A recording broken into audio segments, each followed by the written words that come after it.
Hey guys, let's welcome to the another video. Today topic of discussion is capnometry. So first, capnometry is nothing but your measurement of the end tidal partial pressure of the carbon dioxide in the expired gas is known as capnometry, which is nothing but the measurement and quantification of your expired carbon dioxide concentration. Okay, when we are coming to the capnometry, we have in our mind the other names of what is capnogram, what is capnometer, what is capnography. There are so many different terminologies has been evolving in this capnometry.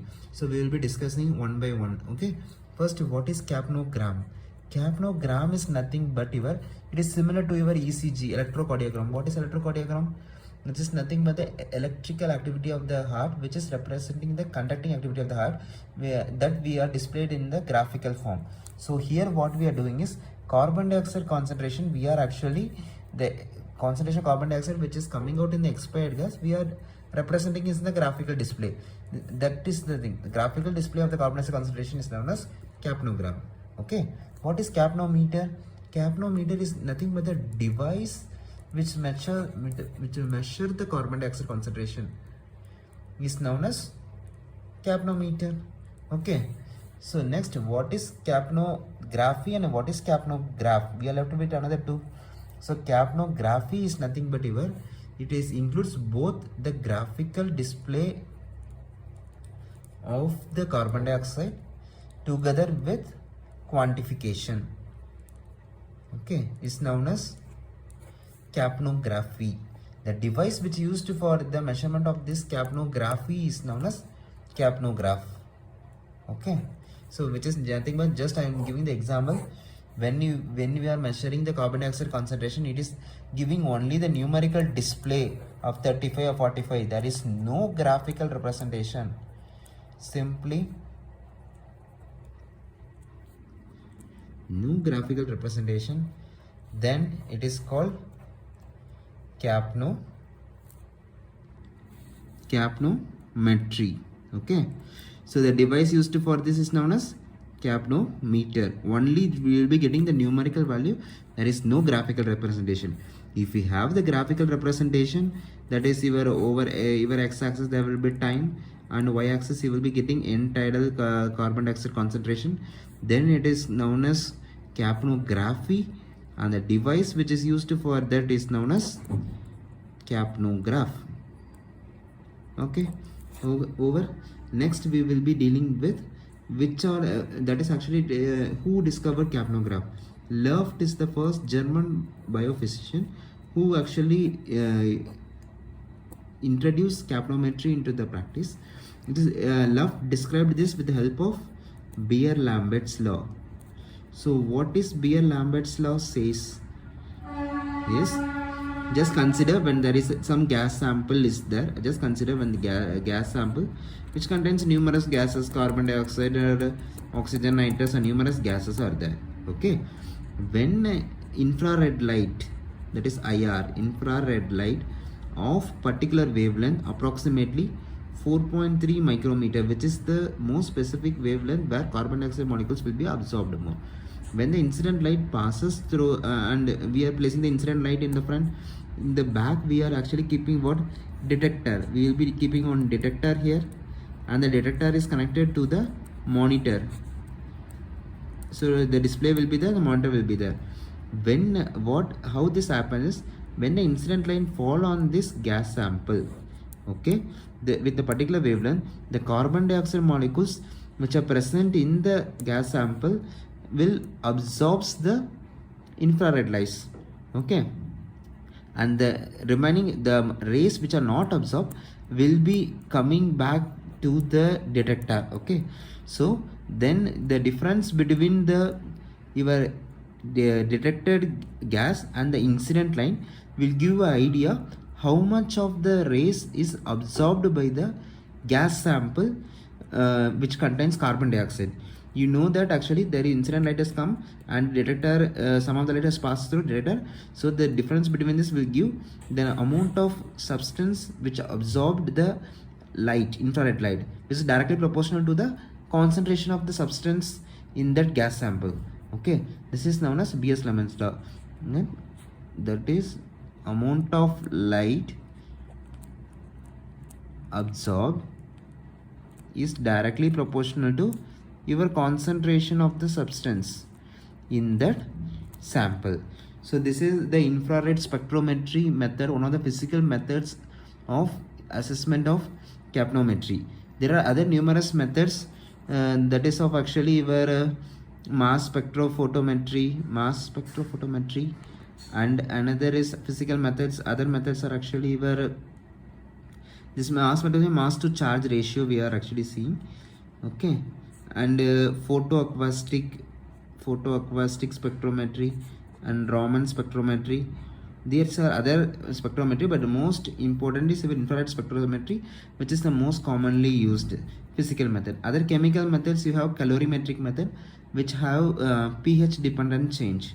Okay, I will be explaining that also.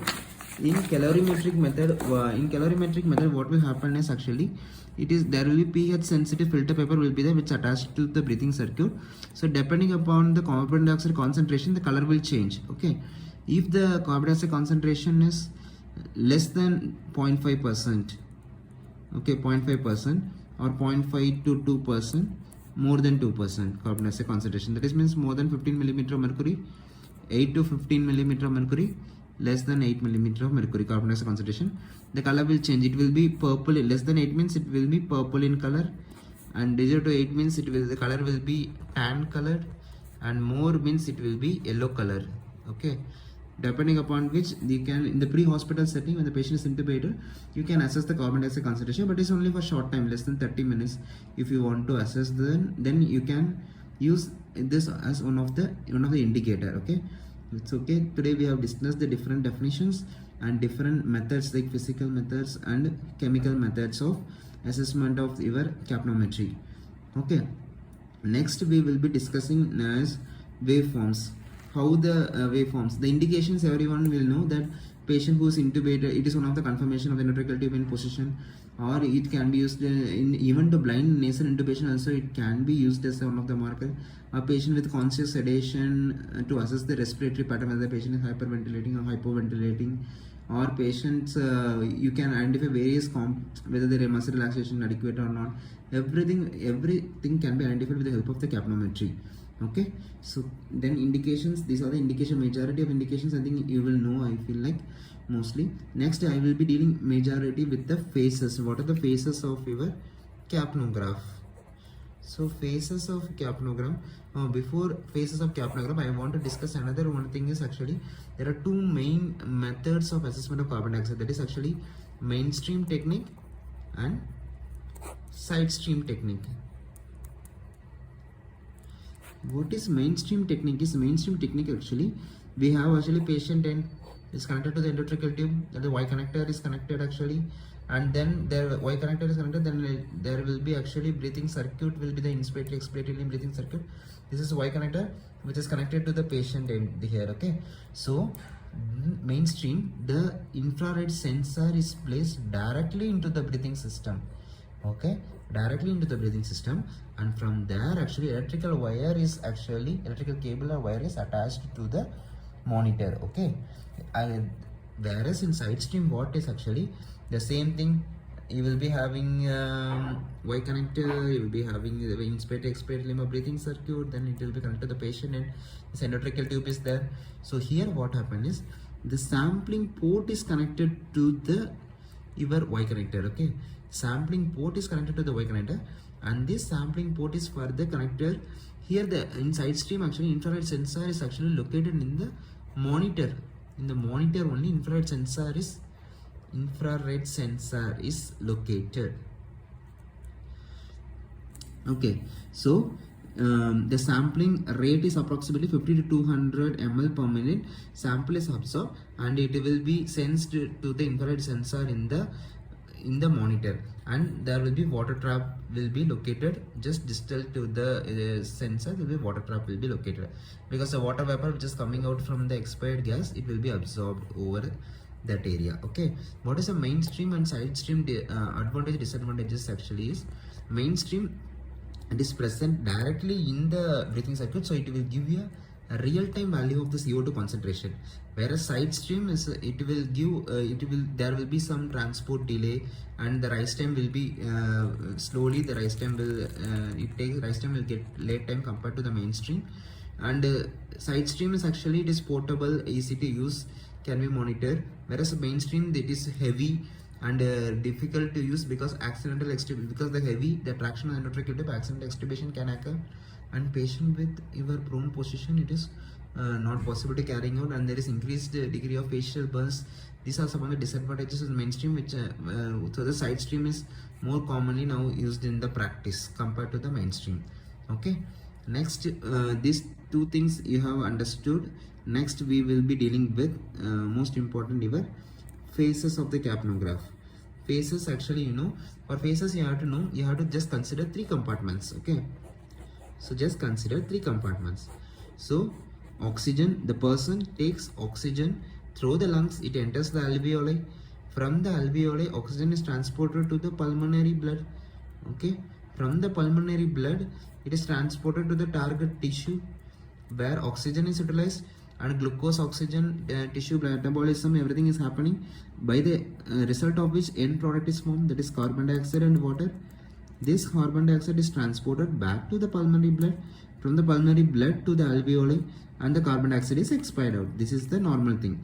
Okay, so whichever condition in which that either the tissue there is some problem, that is hypermetabolic state, or pulmonary blood flow, there is increased pulmonary blood flow, or there is defect in the alveoli for expire out the bronchospasm, COPD, then the CO2 will be started building up inside the body.